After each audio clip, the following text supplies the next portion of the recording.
ഇടുക്കി ജില്ലാ ആശുപത്രി നിലവിൽ വന്നത് 1990-ലാണ്. ഇവിടെ 192 കിടക്കകളാണുള്ളത്. വേണ്ടത്ര നഴ്സുമാരില്ലാത്തത് ഇവിടെ ജോലി ചെയ്യുന്ന മറ്റു നഴ്സുമാരുടെ ജീവിതം കൂടി ദുരിതപൂർണമാക്കുന്നു. 4 ബെഡിന് 1 നഴ്സ് എന്നതാണ് അനുപാതം. എന്നാൽ ഇവിടെ 12 സ്റ്റാഫ് നഴ്സുകൾ മാത്രമാണുള്ളത്. അതായത് ഒരു ഷിഫ്റ്റിൽ 4 പേർ മാത്രം. രോഗികളാവട്ടെ 500-നടുത്തും. 33 ബെഡ് സ്ട്രെങ്ത് ഉള്ള ഒരു പുതിയ ബ്ലോക്ക് ഓപ്പൺ ചെയ്തു. അതിനായിട്ട് നമുക്ക് പുതിയ പോസ്റ്റ് ഒന്നും ക്രിയേറ്റ് ചെയ്തിട്ടില്ല. അപ്പോൾ ഈ പഴയ ഈ ബെഡ് സ്ട്രെങ്ത് അനുസരിച്ചുള്ള ഈ സ്റ്റാഫിനെയാണ് നമുക്ക് അവിടെയും വിടേണ്ടത്.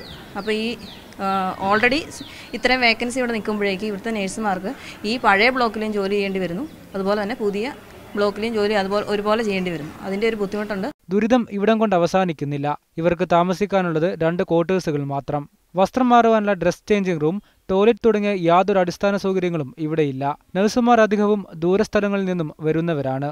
അവർ താമസിക്കുന്നതാകട്ടെ ജില്ലാ ആശുപത്രിയിൽ നിന്ന് കിലോമീറ്ററുകൾ അകലെയും. 1 വർഷം മുമ്പ് ഓട്ടോയിൽ താമസ സ്ഥലത്തേക്ക് മടങ്ങിയ നഴ്സിനെ ഓട്ടോറിക്ഷയിൽ വെച്ച് പീഡിപ്പിക്കാൻ ശ്രമവും നടന്നിരുന്നു. ലോകമെമ്പാടും നഴ്സിംഗ് ദിനം ആഘോഷിക്കുമ്പോൾ ജില്ലയിലെ നഴ്സുമാർ ദുരിതക്കയത്തിലാണ്. ഇടുക്കിയിൽ നിന്നും ക്യാമറാമാൻ സിജു വാഗമണ്ണൊപ്പം ബിജു തറയിൽ, മീഡിയ 1.